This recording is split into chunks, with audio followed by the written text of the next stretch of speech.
Go. All right. So, thank you all for being here. A few ground rules just for everyone's information. I have met everyone, so just in case, and for the video and for the radio, that machine in the middle there is for the radio station, so this is being recorded for radio. Nancy has very kindly offered to put this up. Do the video, we'll have that up on the YouTube channel later. We'll let you know as soon as it is active. So I'm Lou Marcellus, publisher, editor of the Cloverdale Sentinel. And this is an editorial board meeting, very unusual one, but then everything's unusual these days. So a few ground rules. Oh, just so you know who else is here. Sheriff Sonder and his wife Fran are here. At the very end is Jacob Bertram from Columbia Gorge News, who we invited and who kindly offered to come up and join us here today. So in a collegial spirit of joint covering of the event. Dave West is timekeeper. And then Claire West, no relation, is with the Sentinel also, and she's going to help me keep track of the questions as we go through. We have far more questions than we will be able to get to. I'd like to wrap this up within about 2 hours. Not a hard close, but I have a lot of respect for everybody's time. So, and we keep this moving concisely and on track, we should be able to cover everything that we need to pretty well in that time. I will ask you to speak up as clearly and as strongly as you can as you observe. We're all 6 feet apart, so the face masks, especially in a public situation, public speaking situation, are kind of more of an obstacle than a help. So we did do this with optimum safety in mind, so we appreciate accommodating a very unusual situation. We're going to start with the 14th Legislative District candidates, Chris and Tracy, and then they are free to stay or go as they choose. We may have a small break there, but otherwise we're going to go straight through. If you need to go up and use the facility, just feel free to go ahead and do that unless you're in the middle of talking. Might ask you to finish talking first. So, now, it's not a typical candidates nights. Editorial board meetings are very different. So we're looking for, and by the way, we have questions from the editorial board, from the newspaper, and we have questions from the community, because editorial boards meetings would not normally accept comments from the community, but we're doing that as a public service because this is as close to a candidates night, community candidates night, as we're going to get this time around. So we did accommodate, we will accommodate as many questions from the community as possible. We will identify which ones are from the community and which ones are from the editorial board. Some of the questions may require an answer from the opposing candidate. Cross-questioning is allowed. If you have a question for a candidate, a speaker, you are free to respond to it. Dave is going to keep track of time. We're going to allow 3 minutes for the initial response to a question, 2 minutes for cross-question from the opposing candidate, or candidates, in that case, in position 3 case. And then, what do we say, Dave, after that? Three minutes for initial reply, 2 minutes for rebuttal, and then 3 and 2. 3 and 2, right. And I will do not interrupt the audio. I will raise my hand at 30 seconds. If you don't pay attention to that, I'll wave my hat. If you don't pay attention to that, I'll throw my hat. How many seconds? 30 seconds before. All right, any questions before we start? Everybody clear on what we're doing? Okay, so starting with the 14th Legislative District, we have the incumbent Representative Chris Torrey and Tracy Rushing. And I'd like to just jump right in. So again, with a typical candidates night, we have an opening statement. We're not going to do that. People can go to your websites. We're just going to jump right into the questions. So I'll start with one for Tracy. And this is an editorial board question. Is it accurate to say that your primary reason for joining this race was concern for public health? And if so, does that make you a kind of one-idea candidate? I would answer the first question, yes. My primary reason for joining this race is for public health. That being said, there are a myriad of other issues that I think the pandemic has identified in our district. I should say magnified in our district, that are underlying pre-existing conditions that have contributed to why our district has actually done such a terrible job with managing this pandemic, why we've had so many sick people. So those issues in particular, I don't think it's possible to separate them from health and pandemic management. Those sort of examples or those sort of issues include things like housing, education, food security, voting rights. All of that is lumped in to how we responded to this pandemic right now. But big picture-wise, yes, health and healthcare at the moment I think are the #1 priority. And I think that we can only move forward as a community if we attempt to achieve some sort of unity that fosters a sense of collaboration and compassion for our neighbors. That is really where we're falling short right now. We are playing teams and it's not working. That's why people are dying. That's why we're having to send our own residents out of the district for health care. And that should not be happening right now. Most other districts in our state are not dealing with this in the same way. So yes. Okay, thank you. Did you have a response to that or a question for her? Yeah, I guess my response would be, I think that the 14th district has seen a lot of unique challenges when it comes to fighting this pandemic. We have a higher percentage of essential workforce. We have a higher percentage of multifamily living in our district, and a lot of those things come into play. I would disagree with the notion of the fact that we're playing teams. I think that from the outset, when this started, there was a clear sense of unity when it came to stopping the spread, and we came together and supported a lot of things that we knew were going to be tough for us, but we did it in the spirit of not understanding what the pandemic was going to look like for us, and the need to get ourselves ready for the response. From there, politics or playing sides, or however you want to call it, has been largely coming out of Olympia. We've seen winners and losers picked as to who could and could not work. We've seen large-scale failures by agencies to provide the basic level of supports that they were supposed to provide.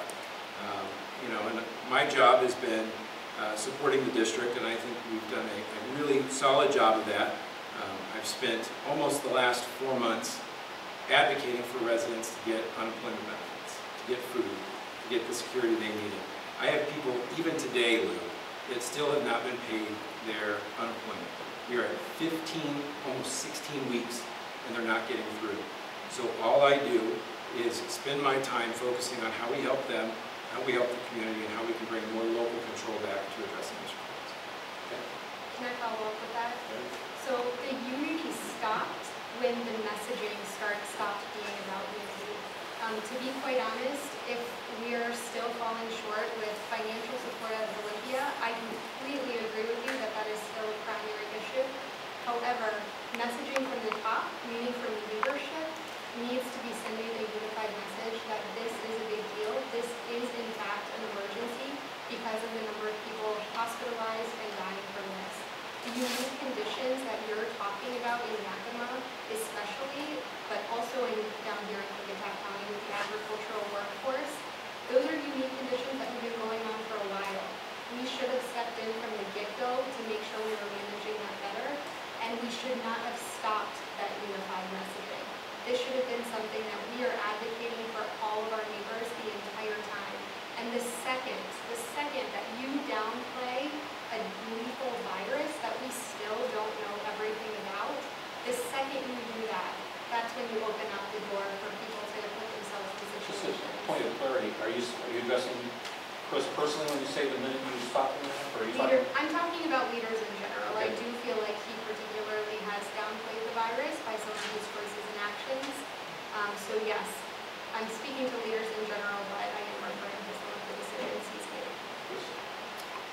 Yeah, I don't believe I've ever downplayed this virus, and there's no doubt we are in a crisis. I think what my opponent's referring to is my lawsuit that I filed personally to sue the governor. And I stand by that lawsuit, and I still think it's as valid today as I did 2 months ago. And the reason being is we have very clear constitutional powers that are given to the governor to handle emergency pandemics, handle emergencies in general. But then we also have a subset of rules and RCWs in place for pandemic response. And it doesn't fall on the governor's office. It actually falls on our local health districts. And the basis of my lawsuit isn't that there's no longer an emergency. We are in a crisis. It's that the response to this pandemic needs to be more locally controlled. If you go into our RCW, specifically 70.26, if you want to have some nice light reading, you'll find that the legislature about 15 years ago delegated emergency planning and response to pandemics to local health districts in cooperation with the Department of Health. So that's where the current response lies. I've never said this wasn't a crisis. I've never downplayed this threat.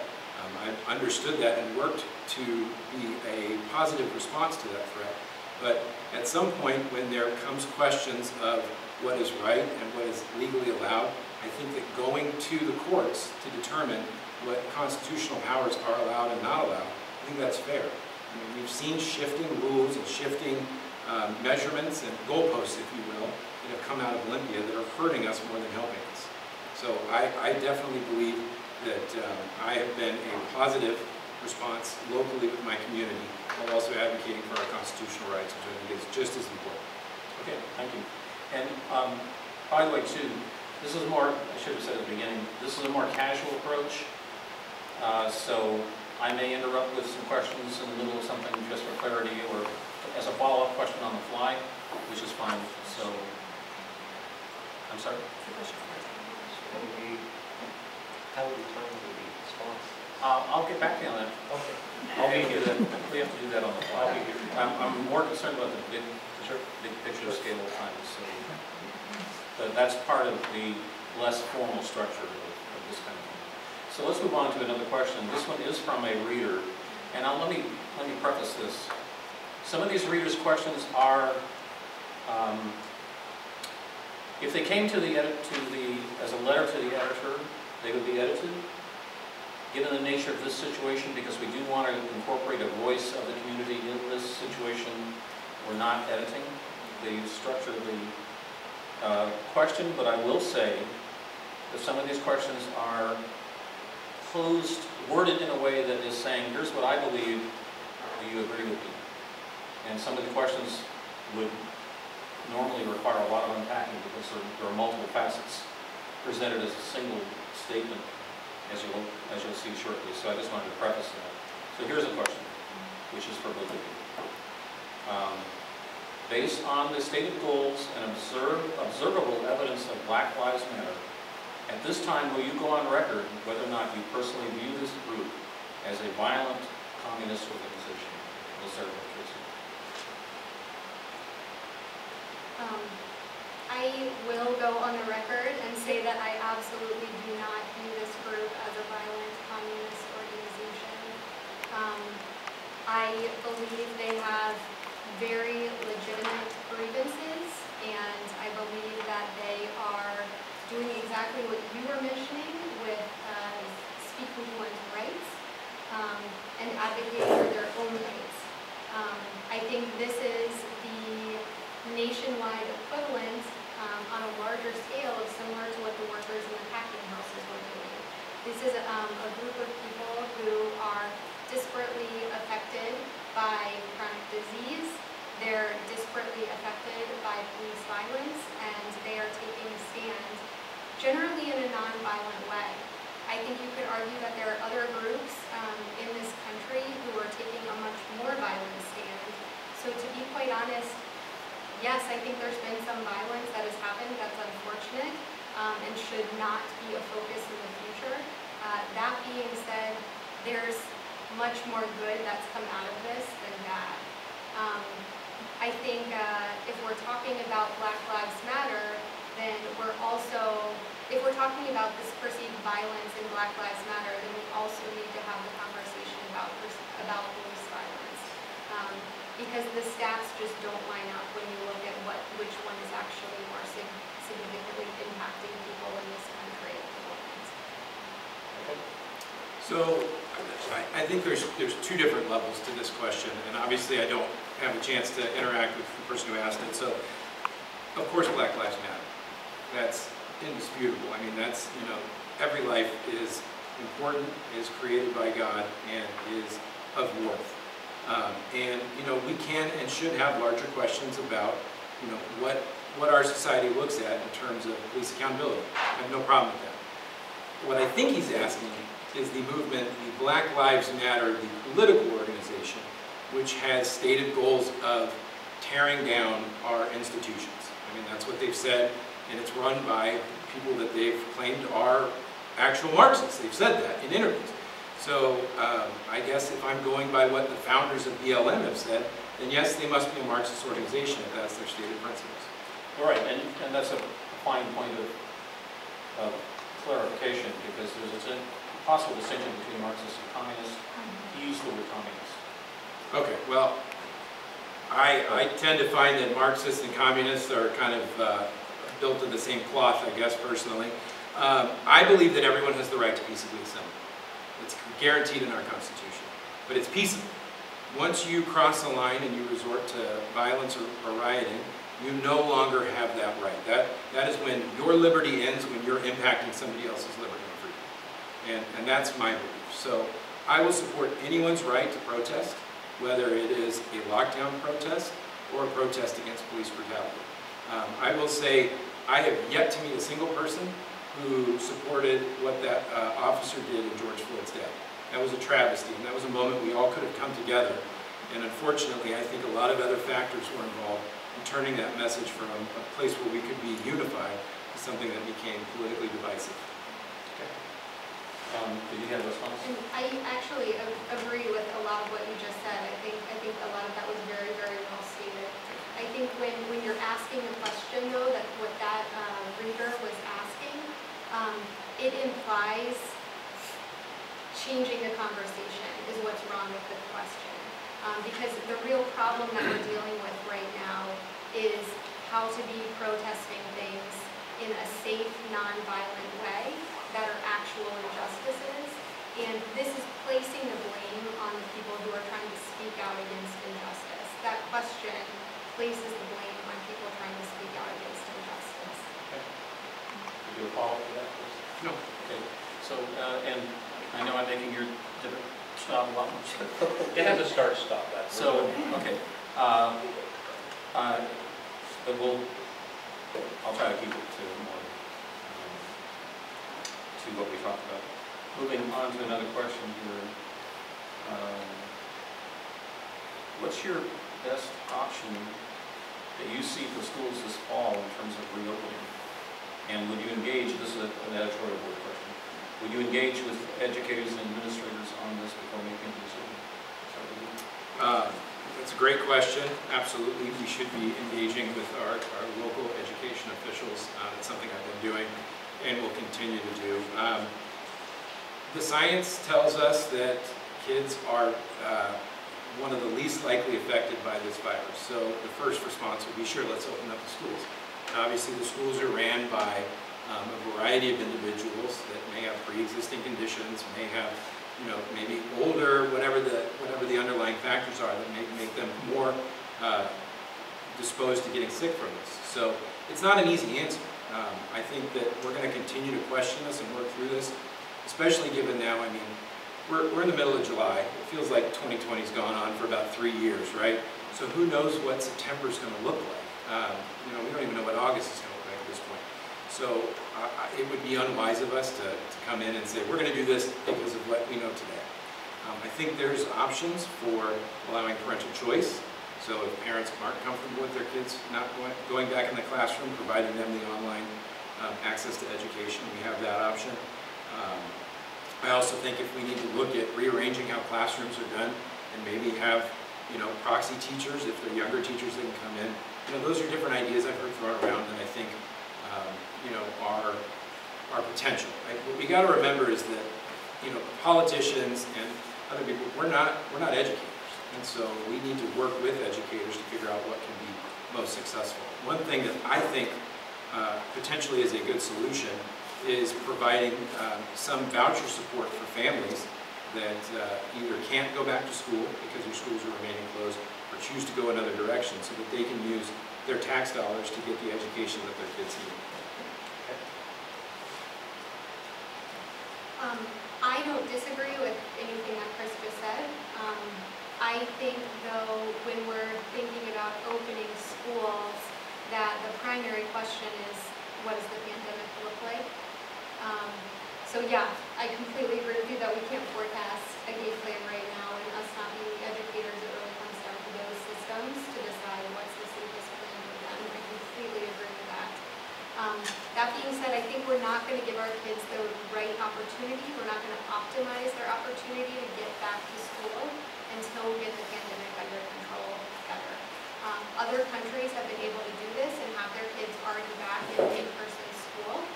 That's related both to how they set up the school days and how the pandemic actually looks in their communities. So those two factors are going to have to go into play. I have big concerns about our district. I'm a mom with 3 kids, and my oldest is in the school system, and thinking about some of his friends and my neighbors, we don't have great access here for everybody to have equitable online education is the problem. So when schools are doing their planning, they're kind of stuck there with their hands tied behind them partially. Things like the broadband access here is not equitable throughout our district. In some places it's completely non-existent. So those pre-existing issues that have been here for a long time are now just bubbling to the surface, and they're impacting everything going on. Okay. Did you have a response to that? Well, I would agree with the internet access. I mean, one of the things that we passed 2 years ago that I was glad to support was rural broadband, and we're going to have to continue to make those investments. I think that one of the other areas that we need more flexibility for school districts to use dollars for hotspots and other things where they see fit. You know, right now we do a lot of, we tie down a lot of funds to specific things, and we don't allow them any flexibility, which I think goes to their detriment. So I think continuing forward, we definitely will have to look at how we allow the flexibility in what we're doing. Follow-up question on the fly. Do you see kids going back to school in this fall? I do. I don't know exactly what it's going to look like. Like Tracy, I'm a parent. I have 4 children. 3 of them are in the school system right now. My wife and I became de facto educators this year, which was a lot of fun. It was challenging, right? But you know, we were in that position fortunately because we have jobs that allow us some flexibility from working at home. Not everybody has that flexibility, and my concern is if we don't open schools, what does that mean for parents who don't have the flexibility or the access that parents like myself and my wife have? Does that imply then that you think the safety standards would be in place? Yeah, I think that there obviously before I would ever feel comfortable for schools opening that they would have safety standards in place, similar to the way we have social distancing, masking, sanitation stuff for workers now. What's your projection? I think it's a little bit more cumbersome than are they masking, are they social distancing in the school themselves, because we're already seeing a testing shortage again now with the new spikes in the country. And if we're not able to adequately offer testing and tracing in our communities, then I think it's going to be less feasible to open in-person school. Because when you have in-person school, if one kid gets exposed, if one teacher gets sick, you automatically are having that entire classroom having to go on at least quarantine for a good 14 days. And so if that teacher gets sick, you call in a substitute. What does your backup list of substitutes look like? I mean, the list just goes on and on for the logistics. It's just, and again, I'm not an educator. I'm not working for the school system, but it blows my mind to think about the things that we're having to think about right now. So my prediction would be we're going to do our best to get back in the school system, but I don't think we're anywhere close pandemic management-wise to be able to do it. Okay. Let's move on to another question.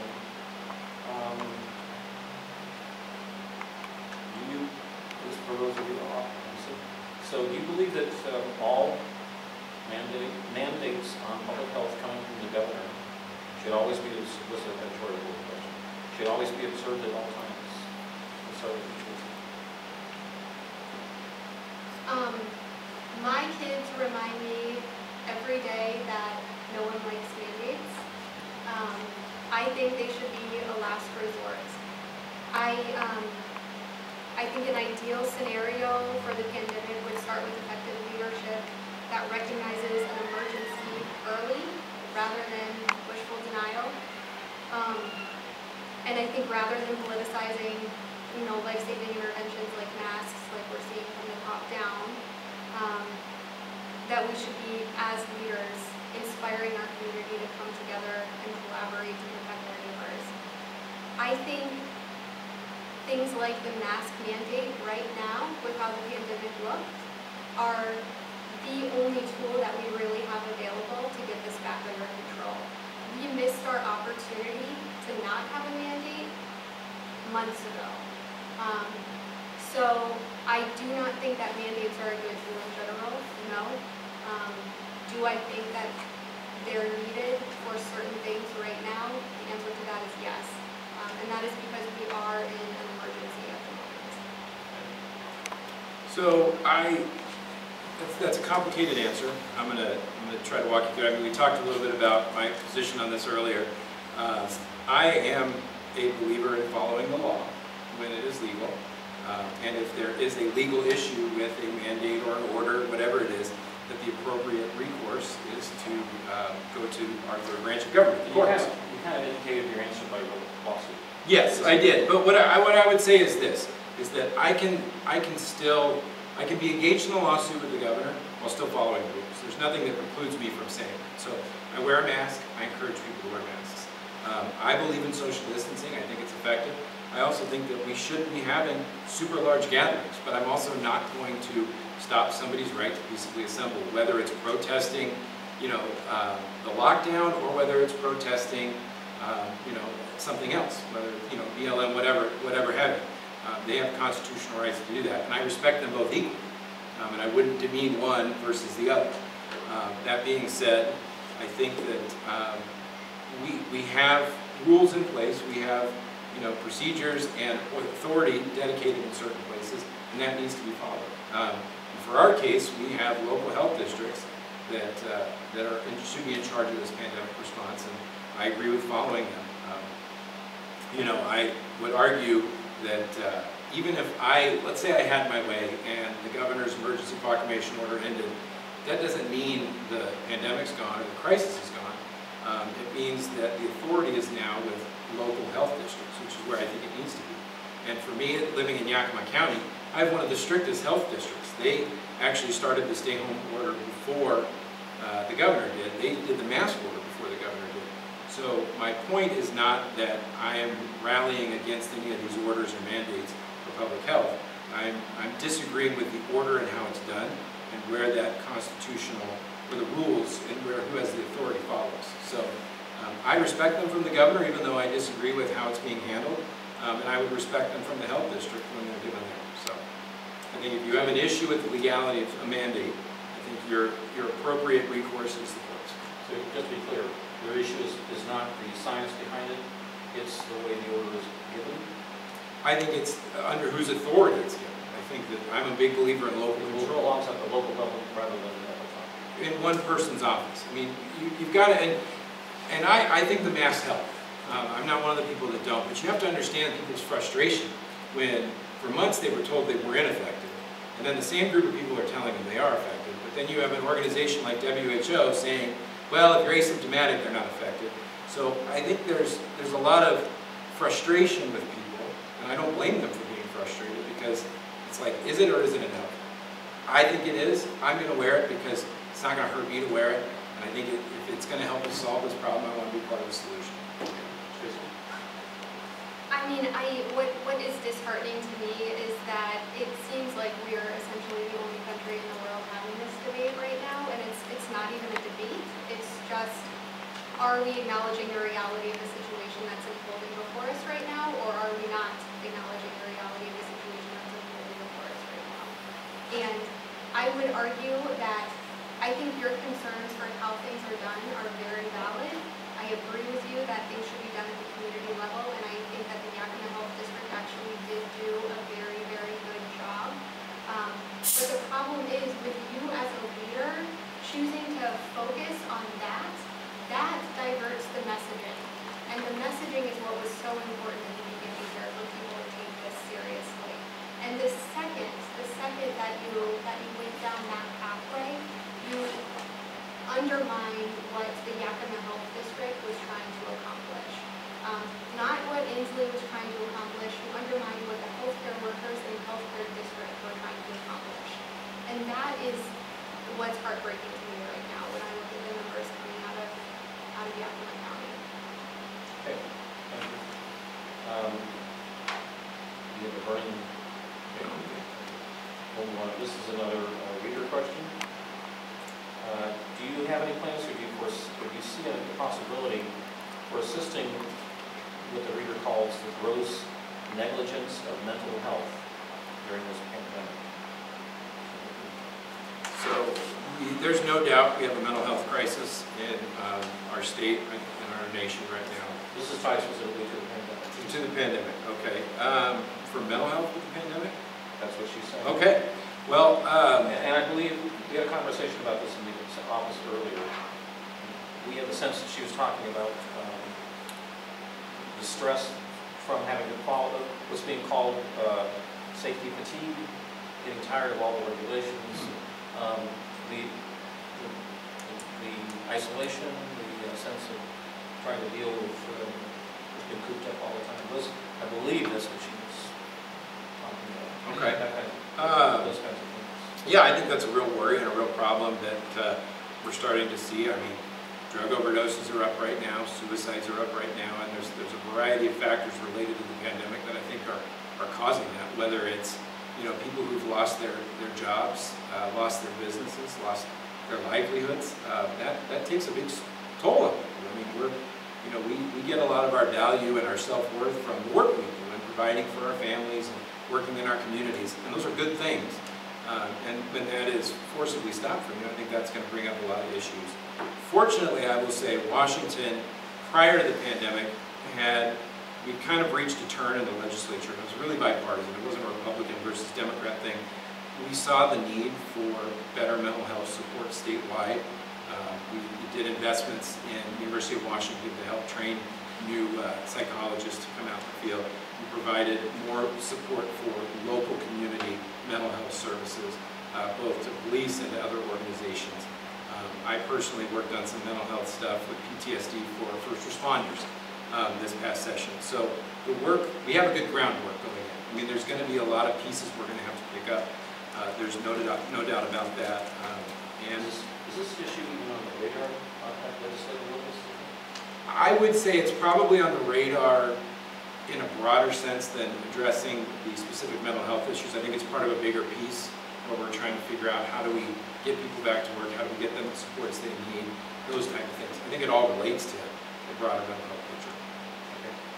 And to add on to that, the Washington State Medical Association is advocating for increased mental health resources in the moment. So that is a piece that's really They are. They've been for a long time, but especially with what's going on right now, that's one of their priorities at the moment. I share Chris's concerns with the current mental health issues that have increased with the pandemic. What I am most concerned about is what's going to be essentially blossoming over the months to years following from this. With kids not going to school, with parents not working, there's issues such as substance abuse and domestic violence are increasing under the radar right now. We're going to see the signs of that in the near future, and then the long-term effects from that are things that we're going to be dealing with for years and years. So as a society, it is in our best interest to take this seriously right from the get-go. We've already been in a deficit for mental health management.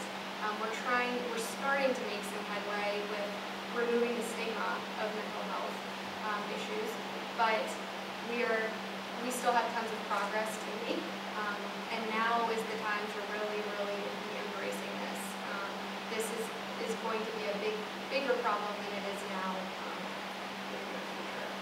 Okay, thank you, Rick. We're going to wrap it up and move on, but I want to, and again, there's no way we're going to go through all the questions that have been posed for all of the candidates, or the groups of candidates. So, but I would like to ask you, since, just before we move on, if you have anything that you'd like to kind of present as a wrap-up statement, and we'll do this for 3 minutes for each of you. We'll start with Tracy. What would you most like people to leave your thinking about your candidacy? Let's put it that way. Well, I chose to run for this position. I was driven to file to run for this position because of the health and public health issues going on right now. I feel, however, most connected to my community because of the fact that I have a job where I take care of my neighbors, the fact that I'm a mom and have kids in the school system, and the fact that I have a small business and a small farm here. I'm a rooted member of this district, and I want this to be a wonderful place for us all to work, to live, to raise a family. I think we have the potential to be addressing all of these issues that have now bubbled to the surface. And I feel like I'm in a unique role, just given my current roles, to help identify what those issues are and what should be prioritized at the moment. So, 3-minute wrap up for a politician. I don't know if that's possible. Give it your best shot. I'll do my best. I'm kidding. So first of all, it has been an honor to serve as the 14th district state representative for the last 2 years. This is my first term, so I'm running for my first re-election, and I've gotten to be part of and work on some really amazing things. I'll tell you a couple things I'm proud of is that any one of my districts is welcome through my door. I don't have a political litmus test. I don't even ask what you want to talk about before you come to my office. Whether I agree with you or disagree with you, you are welcome to have those discussions with me. And a lot of times we'll find common ground on things. I'm proud of the work I've done for this district. In my first term, I passed 3 laws that were all because of constituent concerns. One had to do with Discover Pass issues and snow parks. They wanted some clarification, and we needed to simplify some laws. So I said, let's get to work, we'll simplify it. I had some 911 operators in Yakima talk about some of the PTSD supports they were lacking.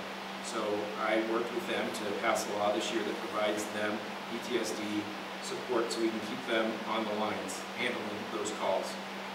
I also worked with a resident down in White Salmon who spent years working with the school district trying to get a policy in place so she could adequately support and serve her son's educational needs.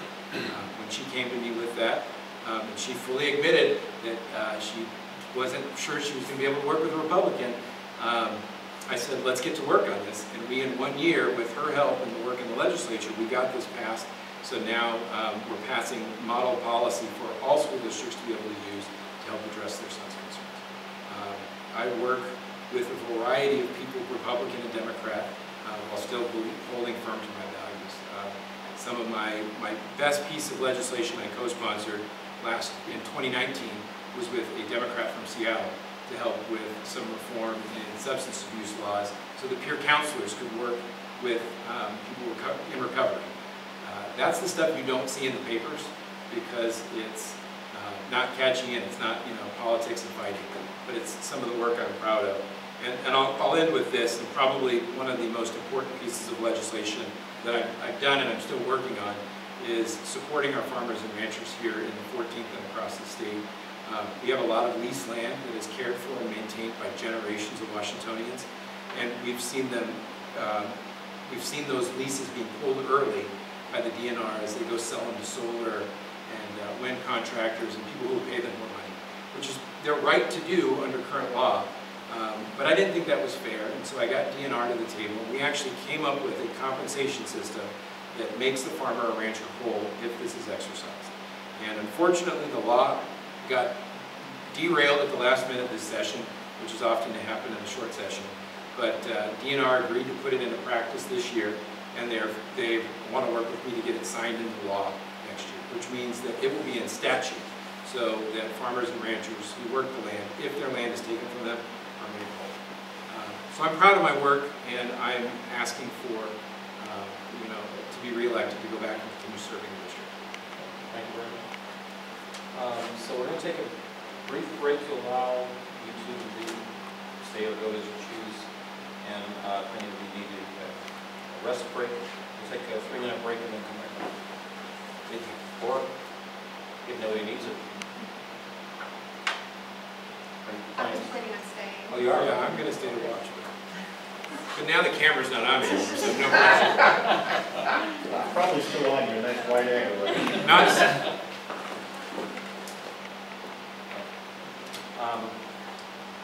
Are you ready? Get us ready to go back up?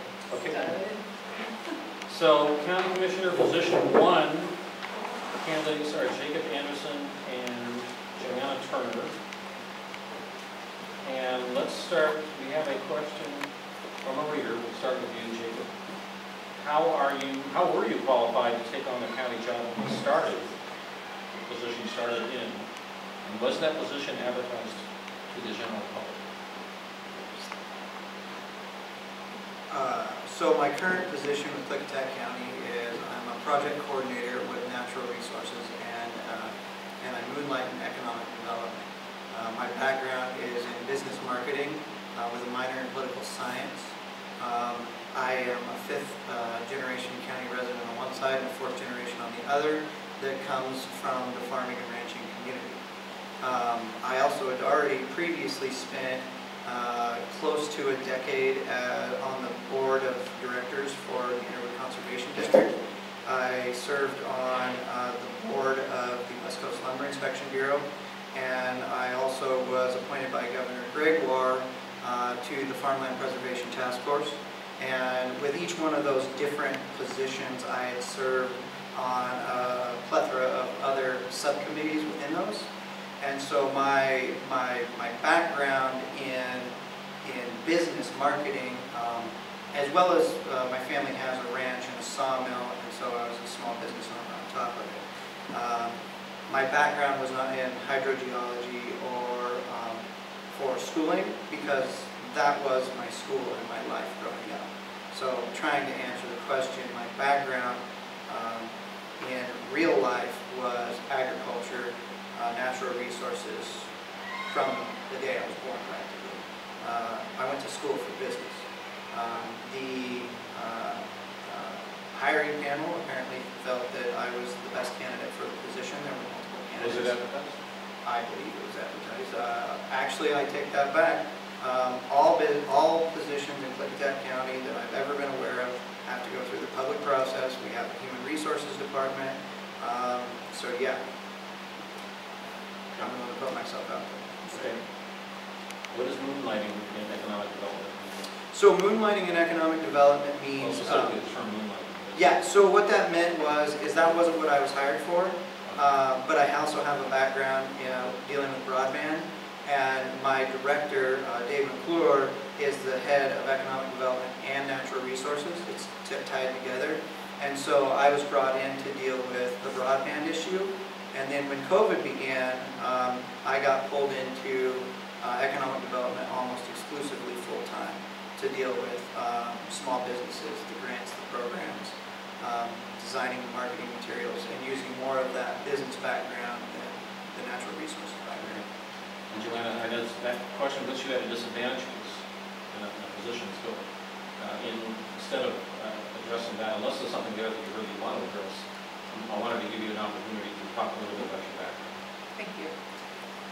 So I think I would like to start with just addressing one thing, that in this county, we've had a political machine that has been training its replacements for a long time. And so when we have that machine that's vested in training its replacements and continuing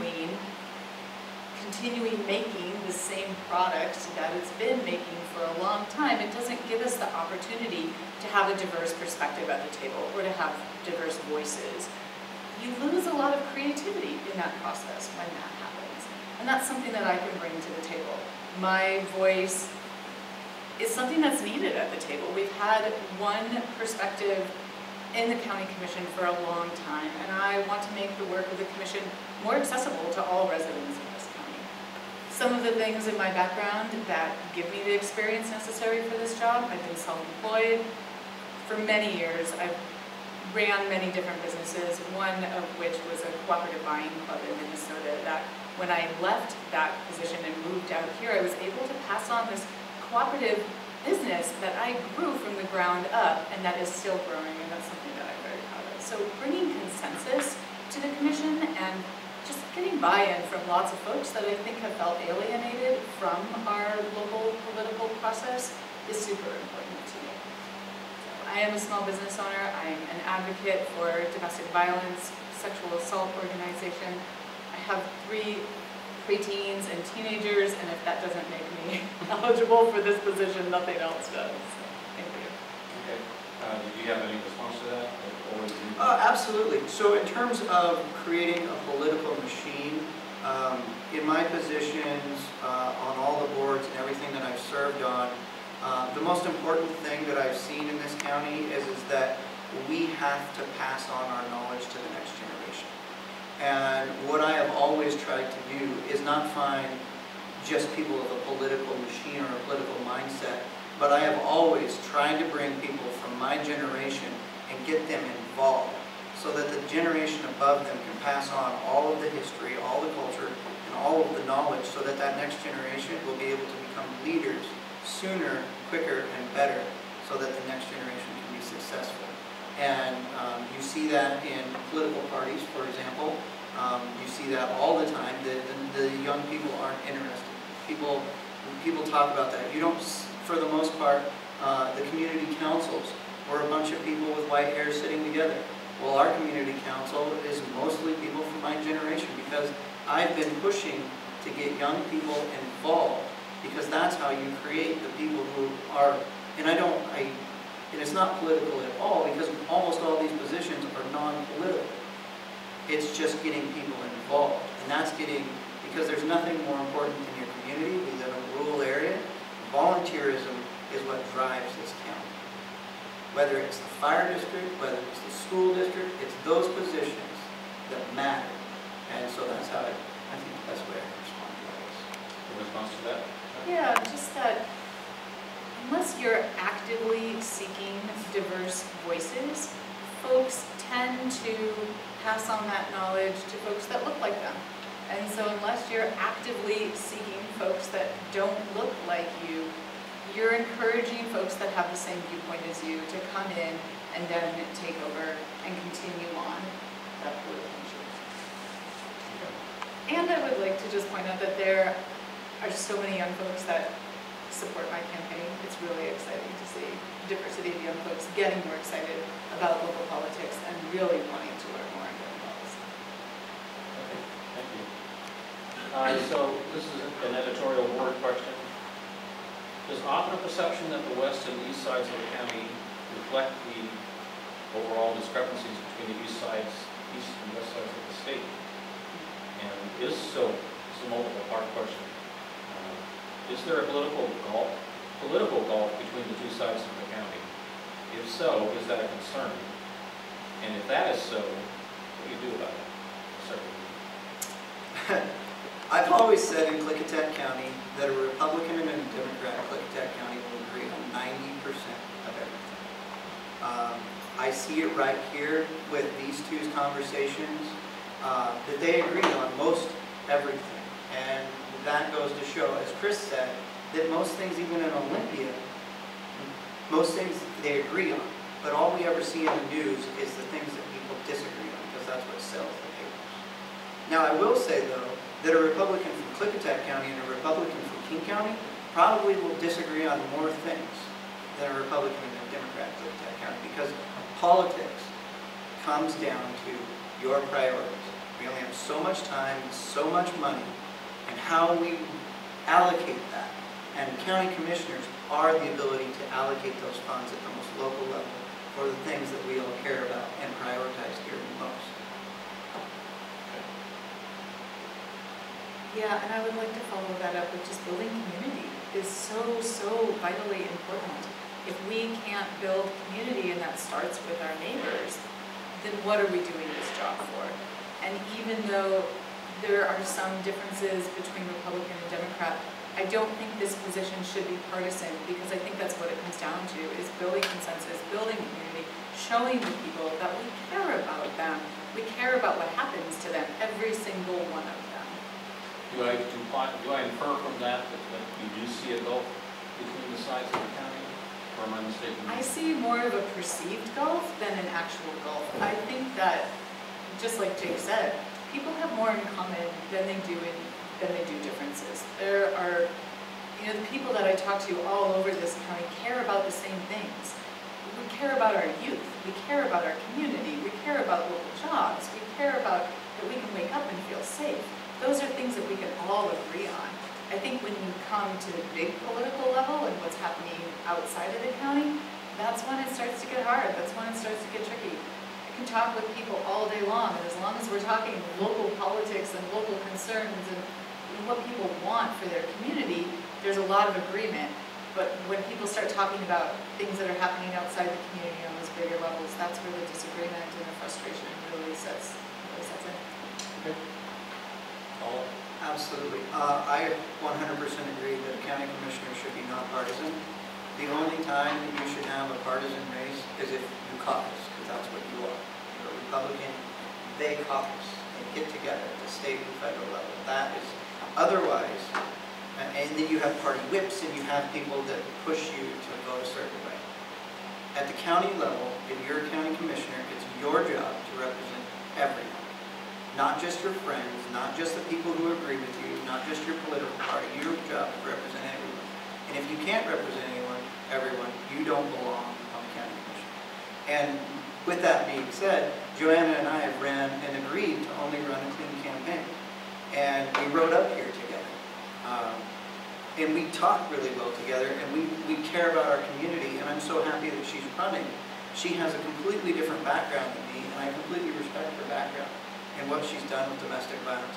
I completely respect Tracy's background. It's amazing sitting next to my son who broke his arm a couple months ago, and she's the one who said it. We're all part of the same community. If we didn't want to work together to make our community better, we definitely wouldn't be putting ourselves through all the stuff that the political campaigns. Okay. So here's a nuts and bolts question from a reader. Why has high-speed internet not been provided to rural areas, including Crap Lake, and if you're elected, what will you do about it? Tracy? Tracy? I'm sorry. You just mentioned Tracy. No, you're good. Joanna, sorry. That is such a point of frustration for so many folks. That is one of the reasons why I started running for county commissioner, because when I bought the house that I'm living in, I was told that there was no internet available for me, like there wasn't any available. And when I called my commissioner, he's like, well, yeah, that's the same for all of us, so what's the big deal? I'm like, wait a minute, this isn't okay, this is a problem, this needs to be dealt with. As far as how to handle it, I think there are a lot of creative solutions, which is part of what making the commission accessible to more folks. Things like community internet is something that we've talked a lot about at the Trout Lake Community Council that I sit on, how we can be creative in coming up with solutions, because it hasn't happened so far. I know that the commission's talked a lot about it, but it hasn't happened from the county perspective, from the county level. I'm not quite sure about that. There's been a lot of folks asking and not a lot of answers coming out. So I think there are creative solutions that are out there that we can come up with. And I think it's not acceptable anymore that people don't have access to the internet, especially with children having to do long distance schooling. I've got friends who have to drive to the school and sit in the parking lot so that the kids can do their homework. Teachers are mailing out packets of things because students don't have access to the internet. And that's unacceptable in this day and age. We've got so many folks that work from home a lot. I'm fortunate enough now that I do have good internet, but there's so many people that are working from home or that moved here and said, oh, you won't have a problem getting internet, and that just wasn't true. Folks can't work from home. It's their livelihood. You talk about mental health. When you have people stuck at home, they don't have access to Or education. yeah, to connect, there's just so many things. So as far as what to actually do about it, I'm really curious, you know, like Jake said, that was one of the things that he was working on at work. So I'm not sure exactly where that is, and I'll pass it on to you to take it away. That question came from someone in Trout Lake. Yep. Go ahead. If I had about 4 hours, I could explain the situation. But I got 2 minutes. So in 2 minutes, what I can say is that broadband has been exceedingly difficult because we're in a rural community, and there's been barriers to entry by large businesses, and as well as the FCC when we released the CAF $2, which was the Universal Service Recovery Fee. CAF, C-A-F, $2. Oh. And it's the old Universal Service Recovery Fee. And so CenturyLink got a bunch of money in Klickitat County in order to create broadband and expand it out. But when they got the money, they only had to put DSL, in essence, 10-1. Even though that same month, the FCC upped broadband's definition to 25.3. So we've got millions of dollars that's been invested in Klickitat County in old infrastructure, rather than putting fiber to the houses. And if you talk to a lot of people, we should have been able to take fiber to the house for as much as what CenturyLink was getting paid to put in old DSL lines. It started in 2017-ish. It was a 4-year build out. I'd go to meetings. My big part was trying to push CenturyLink to expand the DSL into areas where we can't, where people don't have other options. So in Snowden, because there's no cell service, or north up here of town in Pine Forest, and so I was trying to get them to push to build the areas where nobody else could have any other options. So that was the barrier. That's just one issue, is the barrier to entry. In terms of schooling and everything that we have coming up, there's some really new businesses that are coming out that are really pushing. Remember, COVID is also an opportunity, and my cell phone has better internet ×4 than I have at home using CenturyLink. And as long as you have access to the internet, our schools and our legislature will hopefully come up with funds to ensure that those kids can get hotspots. So all you have to do is, it's just like a cell phone sitting in your house that's using the internet, and it's broadcasting Wi-Fi, so your Chromebook, and you can get online, and it's still going to be successful. Where CenturyLink's 10-1, and then at 5 o'clock at night, you're supposed to have it, but you can't even do your internet on it. And it's faster. And then hopefully next year, Starlink will hit. So we'll have some internets to Starlink. It's what Elon Musk is working on. You see all these little satellites going up, low Earth orbit satellites. That will hopefully help. My big focus, though, has been if it's the fastest, cheapest, easiest way is to expand, to get internet out there, it's through cellular service. The problem is that the cell companies are on build cycles. And so they come in and they only build in a certain area for every 4 years.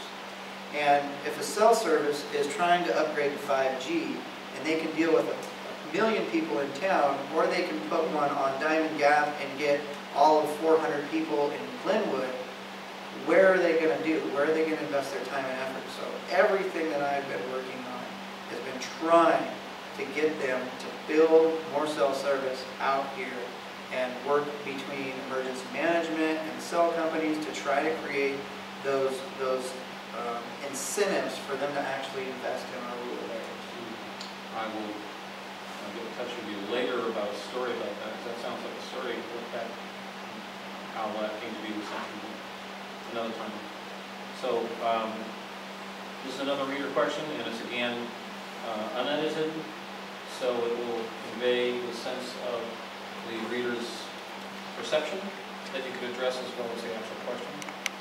And it is, good old boy candidates have been consistently beaten in District 1, but lose at the county level. I'm not quite sure of that. What is the commissioner's responsibility for their district?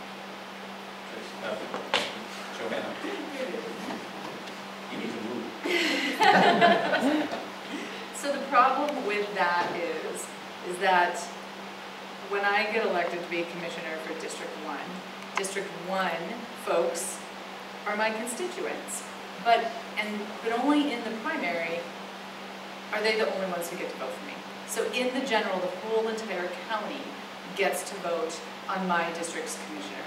So basically, the whole entire county is my constituents because I've been elected by the whole entire county. The problem with that is that when you have somebody who's elected by District 1, and then the rest of the county kind of knocks that off, then that's not okay, because who's electing that commissioner? District 2 and 3 are electing the commissioner for District 1, so they can't effectively represent the district that they are elected to represent because they haven't been elected by their constituents. So there's a conflict there. It's a huge conflict, and that needs to change. I know that there's been some work done around redistricting and just changing that, but we are a small county. And that's how it works in small counties. Okay. I would say that to get to your point, your job as a commissioner is to represent everyone, not just your district. Every decision you make affects the entire county, wherever that money goes. And so that's why at the general election in small counties, under a certain population, the entire county gets to vote. It is the law of the land, and it is the way it works. I'm sure that hopefully we will see that the entire county votes the same way as District 1. But that's up for discussion, but actually that's up really shortly. But in the end, though, it is the way it is. But the perception that it gets back to that perception that the west side has a west side feel and District 2 and District 3 have an east side feel. What we found is that Klickitat County is not Republican, it's not Democrat. Klickitat County is purple. And it has been for a long time. And the entire of Klickitat County, and it's one of the things that I love most about this county, is that we're issues-based voters for the most part. We vote how we feel and what we believe in. And two people, Republicans can vote for Democrats, and it happens all the time. And that's one of the reasons I love this county, is because we're so independent. That's part of our history and culture, that we do what we think is right.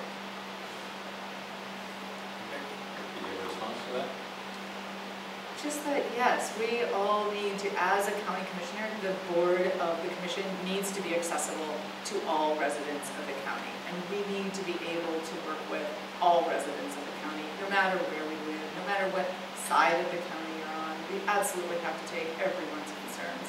And like I said before, I think the majority of people share those same concerns. Things like broadband, access to mental health care. Those are things that we all want to see improved.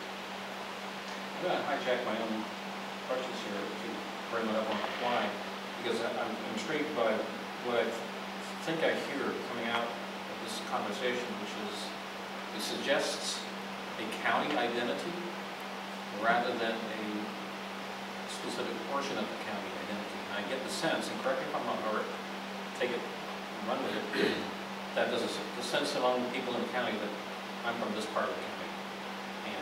An us-them mentality, and I've only been here 11 years, so I'm a newbie. But what I hear, which is very appealing, is a sense of a county-wide identity that is very inclusive rather than us-them. Is that something that's, am I roughly accurate, or is this something that I'm hearing you represent accurately here? I think we do have a county identity. Actually, I'm willing to say I know we have a county identity because we're all from Klickitat County. If you go back far enough in the history of this county, people have been, I have relations, family relations on both sides of this county. We've pretty well integrated over the last 100 years. That's where you had to go to find your next wife when you were already related to everybody in your half of the county. You know, Yeah. Is that on the record? he's agreeing. That's why I am here. But that issue, I mean, we have a true, like, if you go to the historical museums and you look at this county, we're rural, and we've always seen pretty eye to eye. We started out as a really rural agrarian county with natural resources concerns as the main basis and timber concerns. and we work together. And then what we've seen in the last 20 years on the west side, 30 years on the west side, is some transitioning away with high tech, with other things. But I still see that as one county identity. And I think the reason that we have that county identity is because we have the county commissioners, you know, what we're always doing is trying to be on the same team. And people who try to create that dichotomy or that, you know, trying to create that separation, like we just said, county commissioners, it should be nonpartisan, because all that does is create that separation when all we're really trying to do is work for our community. I think one of the things that ties us all together is our love for the land. I have not lived here that long. I didn't grow up here. I moved here 5 years ago, and I worked on a farm in Trout Lake. And I fell in love with this land. And I love working on this land and just having access to it. And I think that that's something that everybody throughout the county can absolutely agree on. Whether it's people who are ranching or farming, or people who are here because they love the access to hiking or fishing. That is what we love about being here. And so that, I think, is at the foundation of that Klickitat County identity, as you may. And whether it's people that work in the tech industry or it's people that are ranching out here, I think we need each other. We all bring something to the table. We all have a diverse perspective and view that's really important and that is vital to our lives here, to maintaining that way of life that people see and that people love. Okay. One last question, and then we'll move on to the other position. And this is a nuts and bolts one from a reader. Very nuts and bolts. How should appointments to county advisory boards be made? Planning Commission, Board of Adjustment, Health Board, Natural Resources Board. A multi-part question. Do you feel that sufficiently diverse points of view are represented on these boards, in particular with regard to the West End? This is somebody obviously from the West End who's focused on your county. And she's saying is clearly more liberal and environmentally inclined than the other two districts. Does the West End Commissioner need to represent the district? So again, you're getting the feel for the perspective that she's bringing to the question. So we'll start with you. Yeah, so I need to clarify the question. So Okay. there's two questions there. Right. And one is, Her primary focus is on advisory boards. Yep, how should those appointments get Right. made? Correct. And so my answer to that is they should be made by application. People should apply and say, you know, state, what is your interest? What is your experience? What do you bring to the table? They shouldn't just be made by appointment, that's for sure. They need to be applied for. It's something that needs to be put out there, just like a county job. It needs to say, hey, we're looking for somebody to come in and fill this position. And then I think it's the responsibility of the board to actively recruit folks for a position and make sure that there is a diverse perspective on the board. I know for where I work, it's a question of how do you recruit and engage diverse voices so that you make sure that everybody's needs are getting met. And if we're not doing that, it's why I'm running for this job. If we're not doing that, then it's really easy that people's voices get overlooked and left out. We have to actively be recruiting diverse perspectives. Jim would have the right answer to this in terms of how it's always been done, but how I've understood it is that each commissioner kind of makes an idea of who they want and gets the buy-in from the other commissioners for one of the advisory board positions. I am willing to go on record and say that if I'm your commissioner, I will do it through an application process so that I want the best candidates and I want them to apply, and then I want to hold, you know, some sort of a hearing or some sort of a screening to find out who's going to best do it. I know from fact, because planning is a primary example, that when people aren't heard or they don't feel that they're heard or that their voice is heard, they're going to appeal or they're going to sue. And we have had a very hard time being successful in planning in this county because we have so many appeals. If you had to have buy-in because somebody from your viewpoint is on that board. You may not be in the majority, but your odds of the lawsuit, or your odds of the appeal go way down because you've been hurt. You may not get what you want always. We never will in life, I'm sorry. But at least what we can do is make sure that everybody feels like they're at the table. Having been on the community council and gone through multiple years and iterations of planning, the problem is that people just want government to work. They don't want to think about it, they don't want to worry about it, they just want it to work for them. And the only time that they really care is when it's not. And usually, like when you go through the planning process, you do all this outreach, you do everything you can, and then at the 11th hour, when it's like almost time to sign the line, that's when everybody comes to the table. Because now it's fine. It's really difficult. Planning and the outreach, in the marketing is so difficult. But you have to bring everybody to the table, and it has to happen early. And that's, I mean, being on the planning commission, that's what we're focusing on, is trying to get everything ahead of time so that we can make the best possible recommendation to the county commissioners that we possibly can. I just want to follow up with that because as a member of the Trout Lake Community Council, I know that there have been times when we have felt like we have not been given enough notice to weigh in on a lot of those types of decisions. And so making that, again, more accessible, giving folks more notice, actively encouraging more time for people to weigh in, soliciting opinions, and building consensus is so vitally important. And I feel like that can be done better. You get the last word? We can always be better. Always. We can agree on that. And lots of other things. Okay, thank you very much. Thank you. So, shall we plow right ahead, or maybe do you need a break?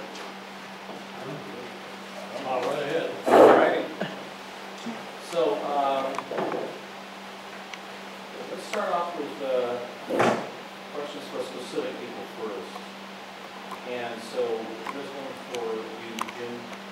Oh, so the candidates are Marla Wallen, Jim Slassman, and incumbent Dan Christopher.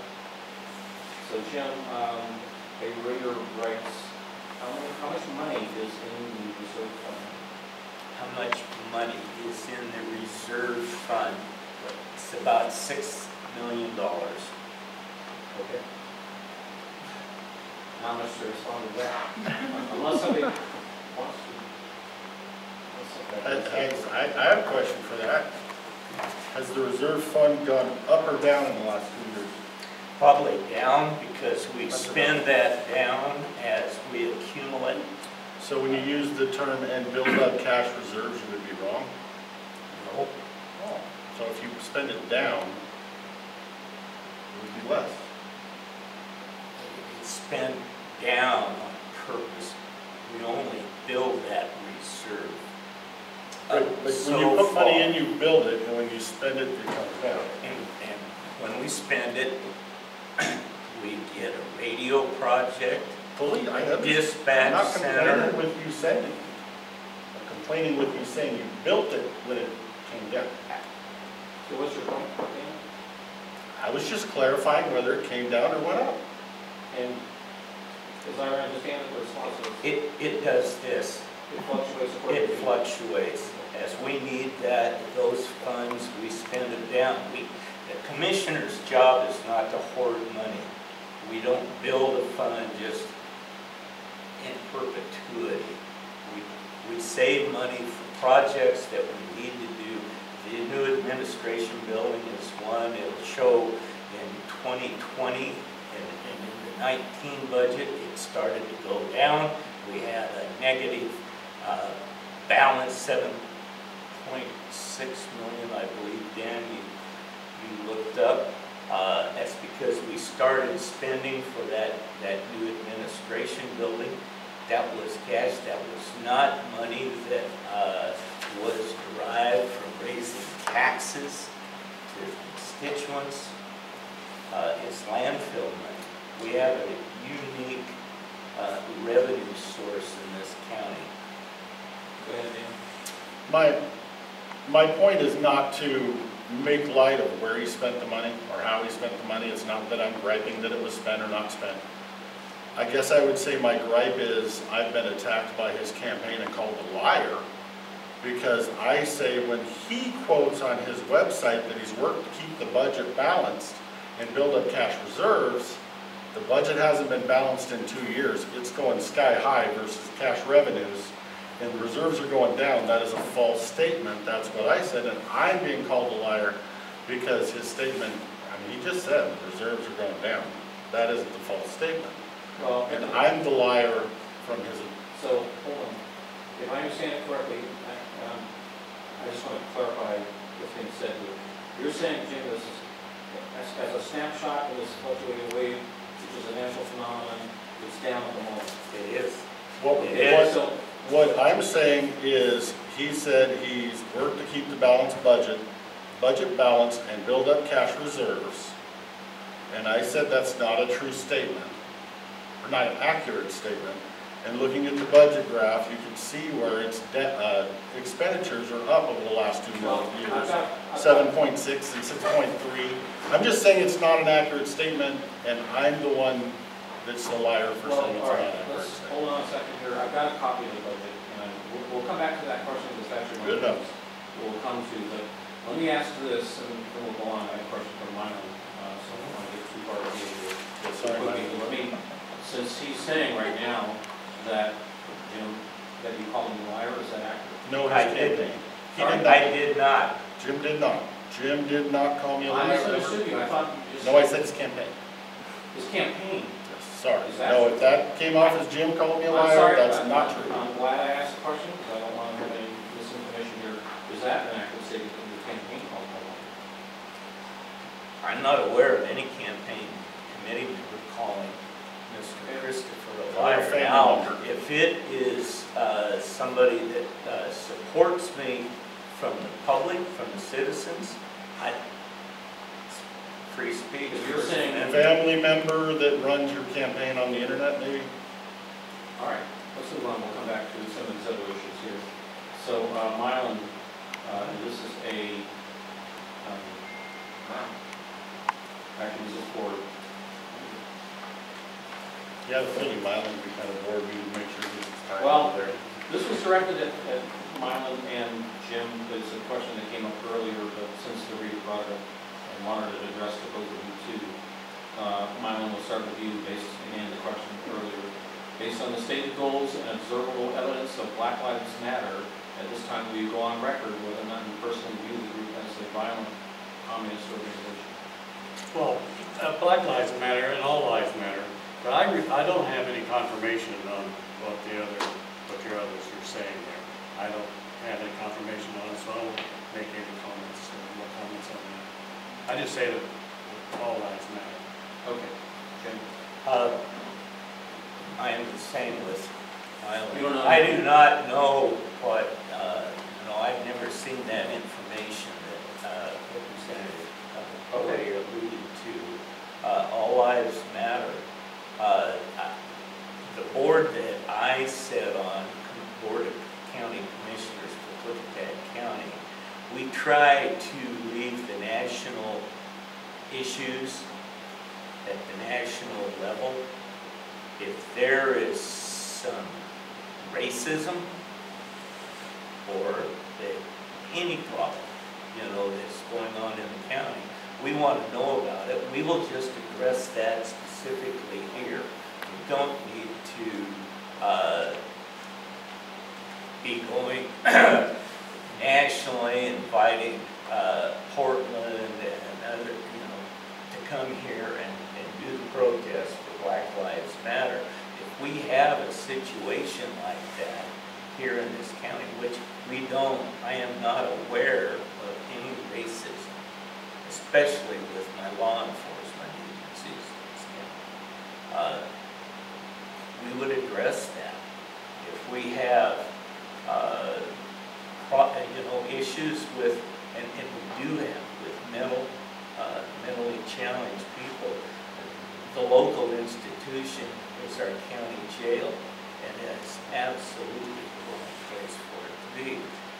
but I would love to have some discussions, and so with the board, if there's something we can do locally to help that, let's try to do it.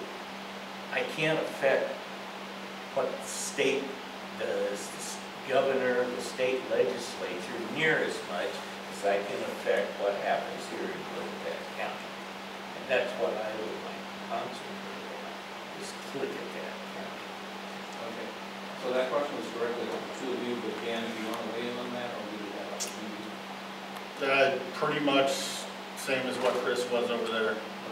All lives matter. I don't know that I would go so far as calling the block that's in charge communist, because I don't research into it. I would say I'm law and order, and I stand for your right for peaceful assembly. I don't care if you're Black Lives Matter, the KKK, and I will stand in front and protect you from harm. But the minute you pick up a rock, the minute you light a match, I don't care if you're 15 years old or 85 years old, straight to jail. All right, Milo, Yes. what would your top priority be for this county if you looked into office? Well, looking for office, I really feel economic development is the top priority. I was a consultant for Clickett County for 12 years, and that's one of the main goals what I was working on, is for economic development.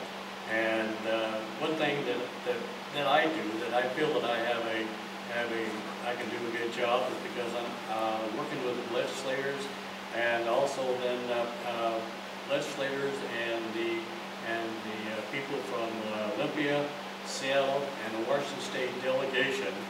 I could definitely pass on a good word message from the county. And of course, again, it's very important to work with the staff, and that's one of the benefits I feel that I can do for Clickett County. And of course, again, what I've been working on in the past is the pump storage and data center. And in the year of 18, I put together several of the big meetings and tours for the pump storage project, and where I brought in the UK country council person, and I brought in the different directors from different departments and staff, and we ended up having some of the really good meetings, and they got the support and got the pump storage project going again. With the pump storage going, it also then brought in the data center.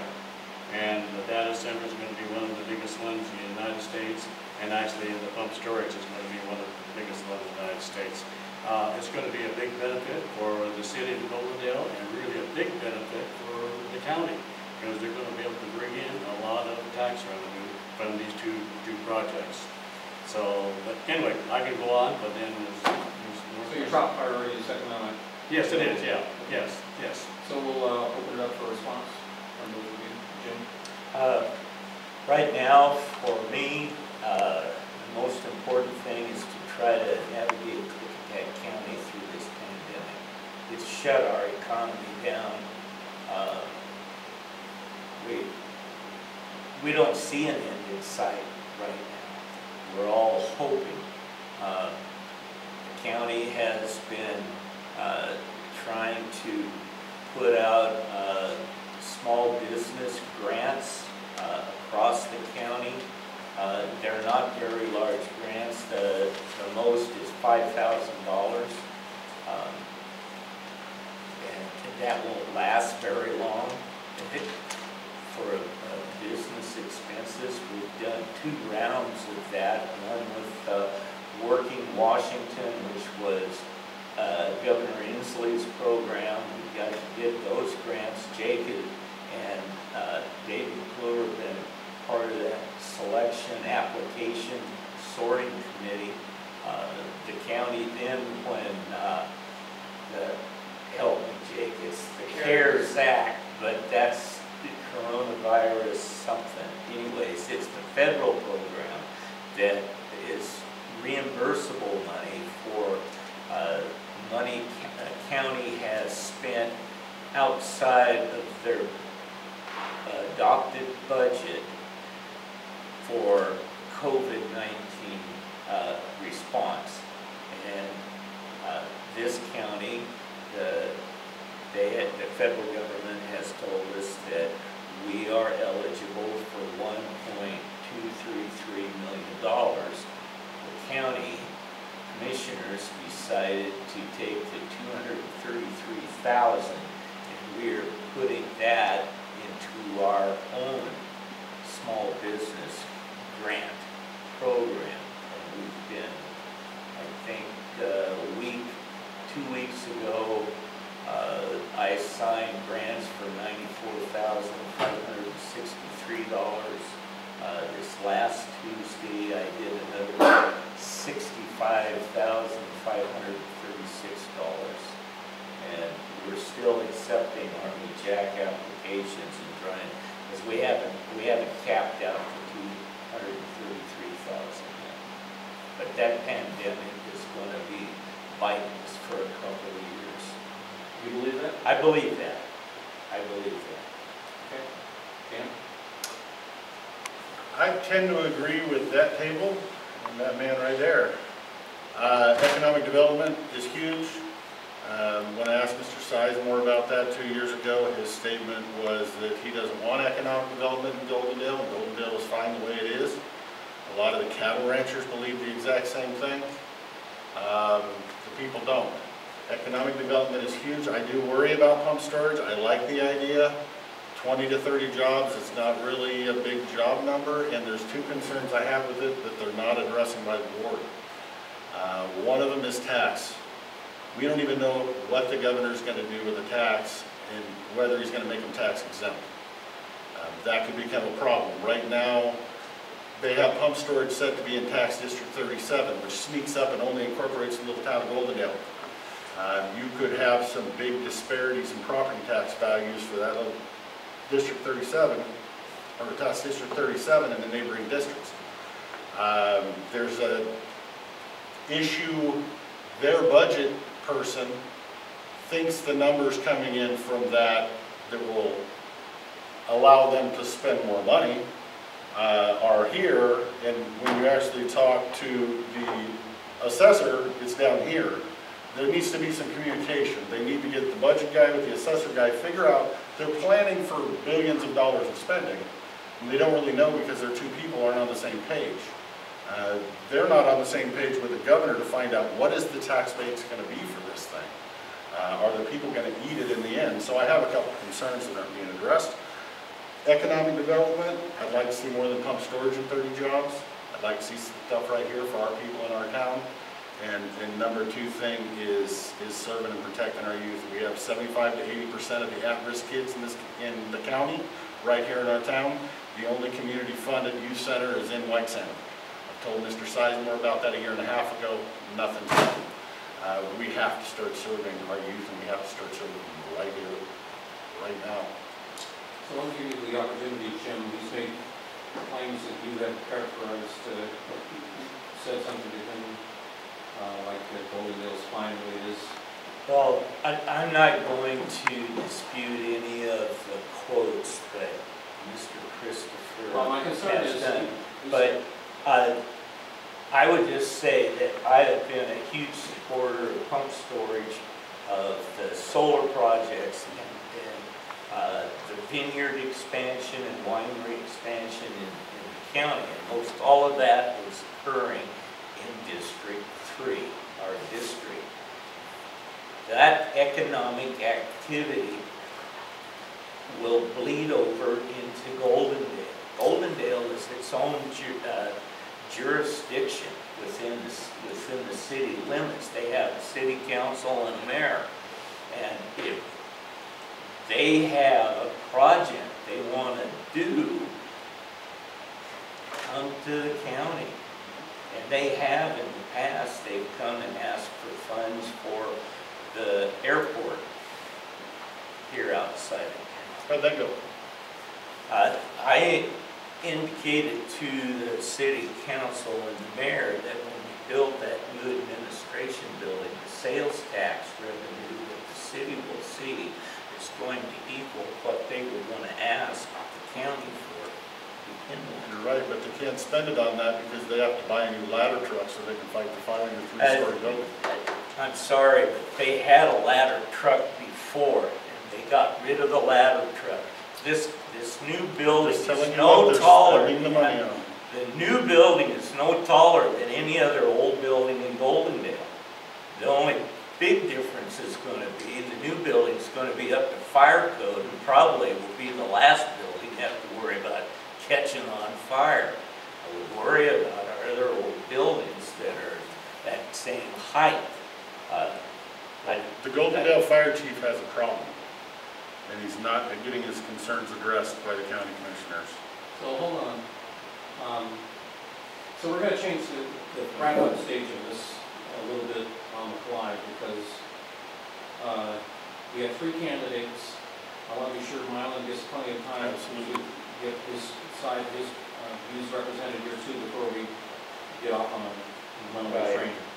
Having said that, I also know that there is kind of a runaway train here because we want to take some time to address the fact that again, we sent out a 3-page campaign letter. Not everybody in the county got it, a great number of people did. And we spent the last week fact-checking the claims made in that letter, so I want to come back to that. And because of the nature of the race, and especially because of the voluminous nature and detailed nature of the statements you made in the campaign letter, we will come back to that. But I want to be sure that we don't get Mylan lost in the mix here. So Mylan, let's come back to you. Okay. And this is a reader question.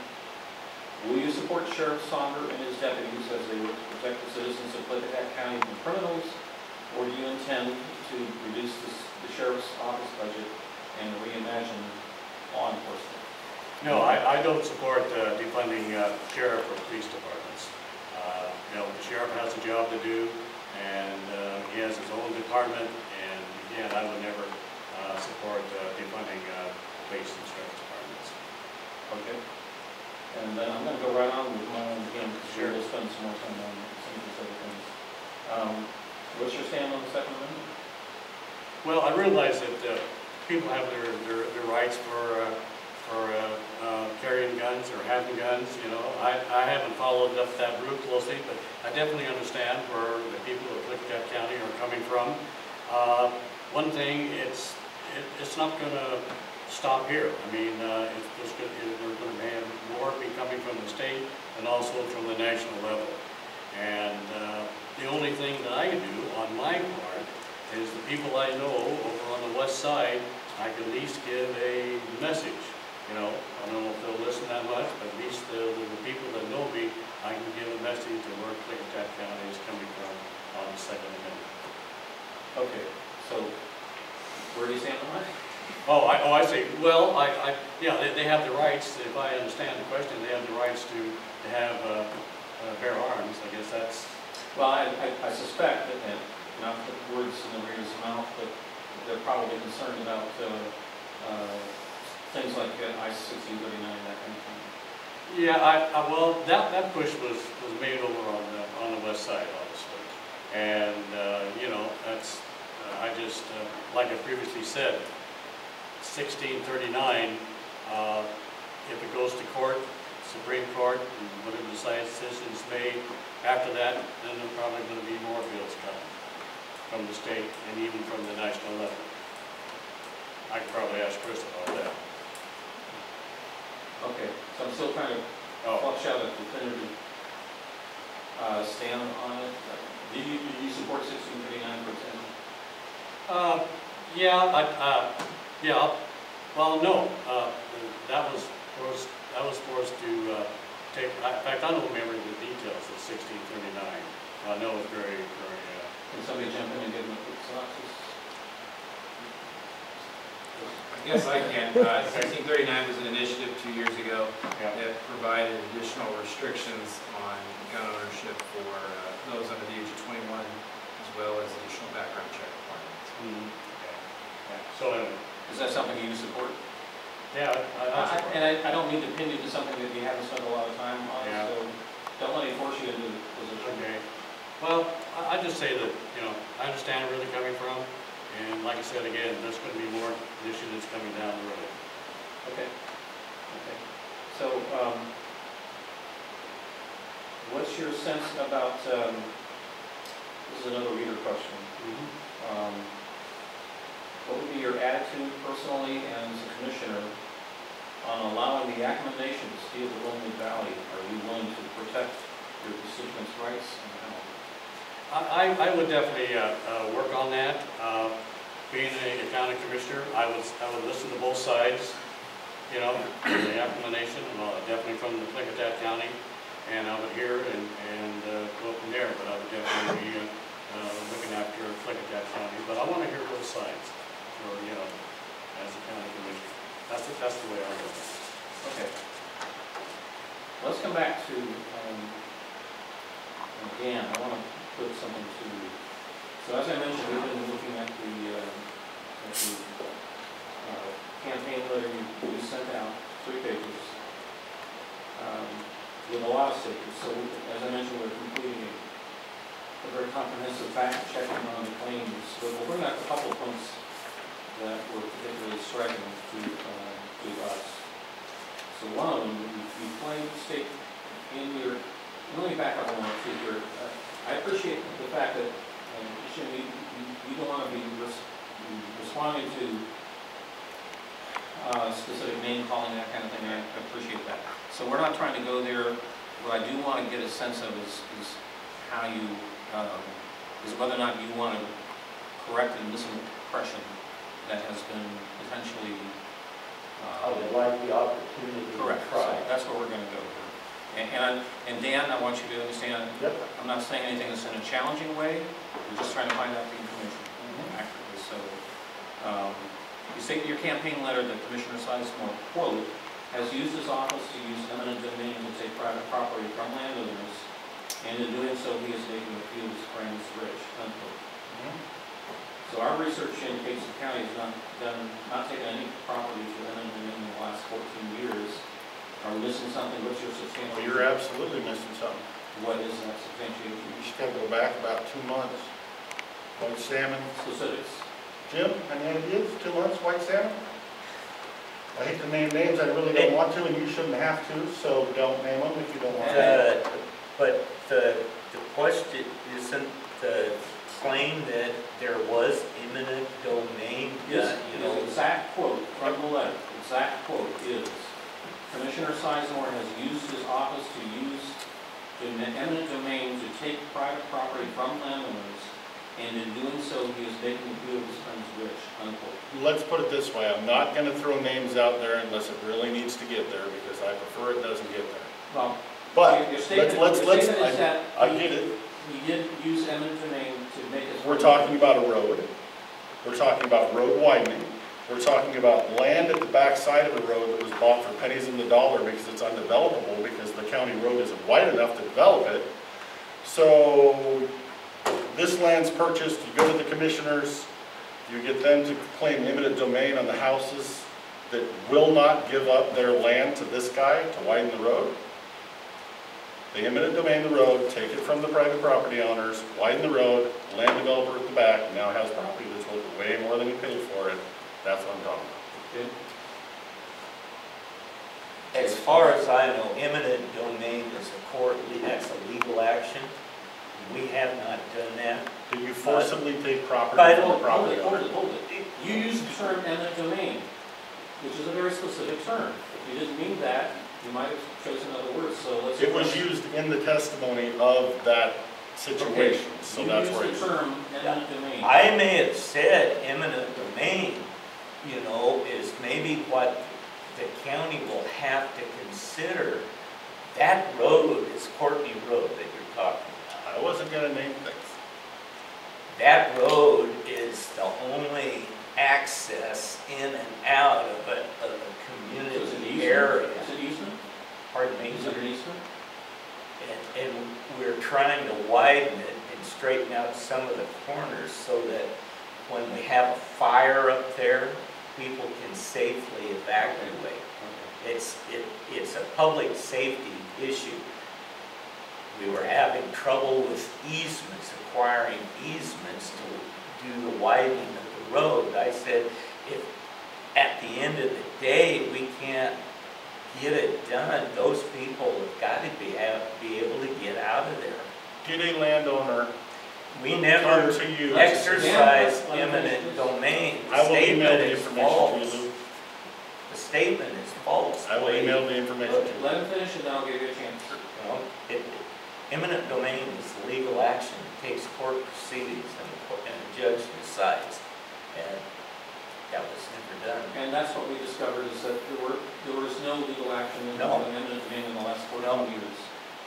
So you may have chosen the wrong term, but There you go. it's in. I will, if that is the correct terminology, I will fully admit I used the wrong term. Okay. My point of legal or eminent domain was forcibly taking land from a private property owner to widen the road, to make the developer at the back of the road, who happens to, you'll find out, rich, has nothing to do with widening and coordinating and public safety. That landowner came before the board because he could not get permission from the landowners to give up part of their property to widen the road for his housing development. That's where I was using the term eminent domain. Is that an accurate It- characterization? I don't recall the exact on that conversation, 2 months but ago. that is up to, on that situation, that's going to be up to the developer to get the required easements. The county To did it. do It was a his public hearing. Okay, so let me address another point. These are the two most striking ones that came up to us in looking over the letter. We claim that the county, and this goes back to something that we talked about earlier, we claim that the county budget is not balanced, but we have testimony from the previous budget director and from the budget that I'm looking at. And again, I'm certainly a professional at reading budgets. That the county budget's been fiscally sound or responsible every year. The revenues have matched the operating expenses. Most often the county has come in under budget. And again, I'm correct me if this sounds wrong. It can appear that expenditures are outstripping revenue because some expenditures are drawing on earlier revenue. Do you stand by your statement about the budget not being balanced? Yeah. And how do you base that? How do you substantiate? I base that on all the public information that's provided by the county, whether you look at their budget online, whether you look at the graphs I'm of looking the at the budget detail. that they show on the wall in the county thing, and I'm also calling that based off the budget meetings that I'm in all of. When I purposely asked the budget director, did we balance our budget this year, he turned around and said, no. Second year in a row, and he told them, you can't do this next year. I just go by what I hear from budget directors and what I see in graphs. Well, we have a quote from the budget director saying that the budget has been balanced on So- record, Past or the current? passed. And I would ask you to provide a substantiation in the actual figures rather than anecdotally. And as you look that over, let me give Jim a chance to respond to that. Well, this is the county's budget. I don't have access to that. It's not an easy read. I'm waiting for the movie. And the way that Glenn, who was our fiscal manager for the county, he retired at the end of May, and we're still looking for a replacement. He does not put any of the fund balance, which is cash, from any of the funds into the budget that we worked through to adopt in December. So the revenues that are reflected in the 2020 budget are what was projected from all the departments would come in through that year. The same with the expenditures. It's getting easy. What Glenn does to then balance it out is, and we're always about 5 months behind from the actual budget year, because the auditor does not file the final report to send to the state auditor's office till May the following year. Glenn has always, it's a different way of doing it, but Glenn always waits till that final report is filed because nobody can change in their department any of their expenditures or the revenue. And he doesn't have to go through, work out the budget and then have somebody come in and say, oh, we gotta do this. So he waits till it's finalized. And by then, we've seen the whole year, we've seen that whole year transpire because it's the year previous, and we see how all the revenues came in. And historically, for most years, unless we plan on spending down some cumulative reserve, we come out positive with more revenue than we did expenditures. And it shows on the 10-year charts that he gave you. Except and for the it shows last 2 years. What's your point, Dan? I'm not arguing with most of that, except for the last 2 years. He already said the reserves are down. The only way that reserves can be down is if you spend them. Which means you've spent more than you earned and had to use some of your savings. It's simple. And that's what I do at home. That's fine. Then That's the why I balance- have a savings That's fine. Then your account. budget didn't balance if you had to get into your savings account. The county is in a very strong position. I'm not complaining that it isn't. Am I mistaken in assuming that the budget's balanced or it's not in the books at the end? I mean, Hey, sure, it's not as simple as opening a QuickBooks and looking at the bottom line. no, But it's either balanced or it's not. And in Wait, terms of the but actual figure- Without our using your fiscal savings account. manager tracks the expenditures and the revenues throughout the year. Like for 2020, the books won't be finalized till the end of May 2021. And that's when we get our final report on how we did. It won't be in final until you get 2020. audited, but But we track it, we know if we're going to end up short or if we're going to end up long because it's tracked monthly for the expenditures. my point is, my term is accurate because a balanced budget is if you bring in $10 and you spend $10, that's a balanced budget. If you bring in $10 and spend 15 and have to go to your bank and take 5 out, that is not a balanced budget. It's, I don't know how we have to get so technical on And it. you're saying that there are parallels to what you just described occurring on the county level? When you have to get into your reserves, which he's already stated are down the last 2 years, and you see the budget graphs that are higher, and you see the revenue line and the expenditure line, see, here's his line from when he took office. Just kind of up, up, up, up, but they're close to even, I'll give him that. But the last 2 years, revenue down, expenses up. When you do that, you have to take the money out of your savings account, you take the money out of a rainy day That's fund. why you saved it. I didn't say that there was a problem, I just said you haven't balanced the budget. So I'm not seeing the same figures on the budget diagram that I've got, but we should. We'll cross match, these We'll cross. are off the website, it's what's posted on the website, half of their county website has a 440 code. Is it accurate to say that if it comes out of reserves, you are no longer with a balanced budget? Pardon me. Is it accurate to say, as Dan is saying, that if you have to pull something out of reserves, it's no longer a balanced budget? Well, that's not how we've turned it. I would disagree. Okay. I would disagree. All right.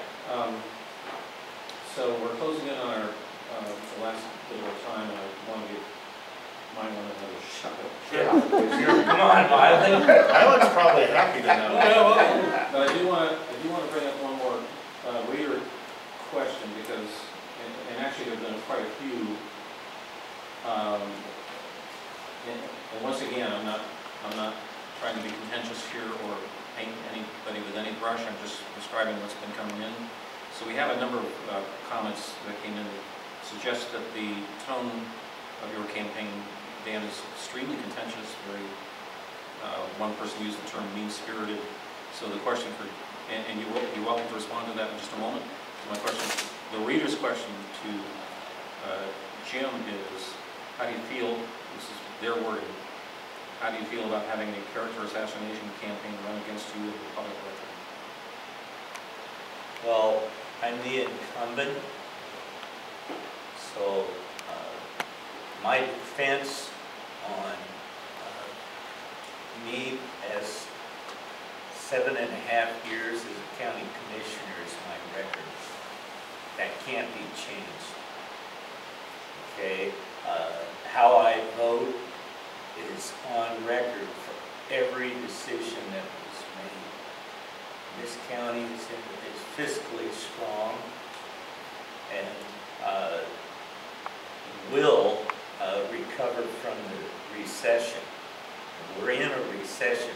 We can't kind of forget about that because the pandemic has got it pretty well hidden right now. But when we come out of the pandemic, we are going to be able to realize just how bad the recession is for a while. So I didn't expect the level or the magnitude of the attacks on me, but what really surprised me is why the attacks ended up encompassing my colleagues, because one commissioner can't decide anything. And I can only remember one time when there was not a unanimous vote, and I was the dissenting vote. That's why I probably can remember it, and that was way back when I first took office. We talk, we discuss, and yeah, some of the quotes that Dan had put in his letter are me expressing frustration with certain situations where we can't figure out how to correct something. But disparaging, denigrating, and maligning my family and my friends, and especially the good, hard-working people in Klickitat County with his comments, I think that's just above and beyond. I feel really bad for Klickitat County having witnessed this campaign. Dan, your response? Quickly, it was not a character assassination. I never attacked his character. Jim is a good man. He knows I think he's a good man. We differ on our policy decisions.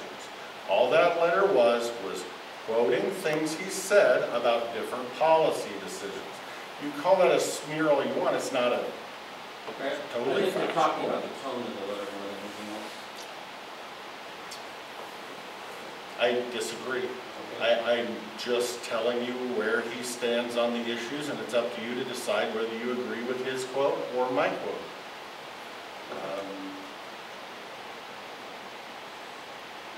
All right. Mylan? Yes. Yes, anytime. And this is, and I'll reiterate again that this is an unusual campaign in a lot of respects, so I felt we needed the time. And again, it's an editorial board decision. So for a regular candidate, they snipe my time in a different direction, but I'm taking the way it is appropriate for the situation. So, and again, Mylan, to be fair to you, I want to give you the, because I wanted to wrap up in about 2 hours, we're close to that now. I want to give you the opportunity to take, say, 4 to 5 minutes to wrap up why you're here and why you're doing it. Okay, all right, well, thank you, Lou. Well, first of all, Dan made a comment about the tax and the pump storage. I think I will look into that. That's a very good question. I'll look into that because I always thought unless it was a utility company that the county would still be able to have a tax based on that. I'm going to change the subject a little bit and go back to when the landfill was first starting. And I was very involved with that. And I was, at that time, it was Rebanco. They got a hold of me, and they said, Mylon, you know everyone up there in Seattle, the Seattle City Council. And so they asked me to come up there, and I did a lot of lobbying for Rebanco to get the the landfill going. Now, in the conversations, the many meetings I attended, I don't know if it's ever in writing, but the money supposedly was going to be for, yes, some reserves and also for economic development. That's the way I understood the revenue from the landfill. But anyway, that I don't think it was written down in the conversation that was said, you know. But anyway, I just want to, one comment I'd like to make, I am on the Goldendale City Council, and I still would like to have the commissioners, as a commissioner, I would support the city of Goldendale by investing more money for different projects that they're working on now. Now, I know they're working on, they've invested some money, but I really think they could do more. Because the revenue, again, I'm going by my past knowledge of what the information I had from the pump storage, the revenue is going to be coming in big time in a few more years. That would be starting with the Sorry, let me interrupt you, just while you're on that topic. Yeah. Dan made an allusion to about 30 jobs. Is that true? You're saying what the jobs? Well, I've heard different stories. I mean, I heard up to 100. Of course, again, that's permanent jobs. Of course, again, there will be 3,000 jobs, and the PUD did a study. The initial jobs.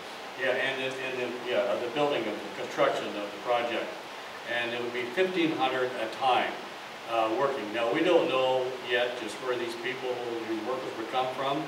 Some will be here in Goldendale. That's one thing that the city council and also the commissioners are going to have to say, okay, how are we going to deal with this? And I think it's a very positive. Of course, a lot of them are going to be commuting and whatever, you know. So I just feel, you know, that we can. It's going to be a big benefit for the city and the town. And you have long-time relationships with a lot of state and congressional figures, do you not? Yes, I do. Yes, right. I mean, I've known all the governors, and when I say all the governors, unfortunately some have passed away, but they've been very supportive of me and helped me out in projects that I've worked on here in Klickitat County. And, you know, also the congressional delegation. I personally know them. I've known them for a long time. I keep up with the staff members, and again, that's very important to keep up with staff members. And again, that's why, being a county commissioner, I feel that I can really play a good voice for Klickitat County. And but anyway, also I've been doing a lot for the hospitals, Skyline Hospital and KVH Hospital. And again, I support the sheriff's officers, the police officers, and the volunteer firemen that we have here in the county. One thing I would like to see is, and of course again, I support the veterans of Klickitat County. But one thing I want to say is I would like to bring back the EDA grants. That's the economic development grants where each community can apply for, it used to be $350,000, but the EDA board can make that decision, the board, how much they would want to put in. But it's an opportunity for the fire departments to, and also the range halls and rodeo grounds, playground equipment and whatever. I mean, it was 10 years ago, but this saved several fire departments of these EDA grants. And I really want to bring this back.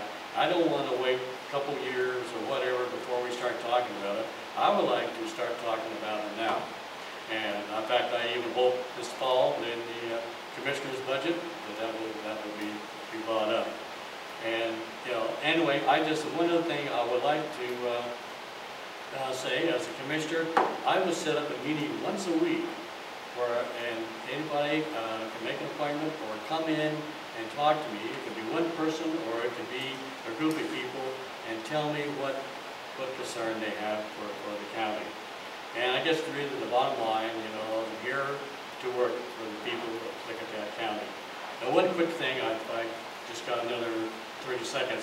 When you brought up the nonpartisan, that was brought up by the legislature years ago, and I remember seeing it, because I often thought that really a lot of these races should be nonpartisan. But the bill, all of a sudden, I didn't see the bill anymore, and I'm just guessing that the bigger counties killed the bill. But I really thought that was going to be a good bill that I definitely would have supported, but it didn't last very long. To make it a nonpartisan position. Yes, right, yes, that's what, excuse me, that's what I meant, yes. And again, you know, it's just, we got a lot of things going for, that's one of the reasons I'm running. We got a lot of things going for our county. And again, I support the communities of the Clickitat County, and I want to continue that. So anyway, that's what I appreciate for hearing my story. Thank you. All right, that's our time. Thank you all for being here. It's very appreciated. I'd love to hear some feedback from you. I will follow up on all of you for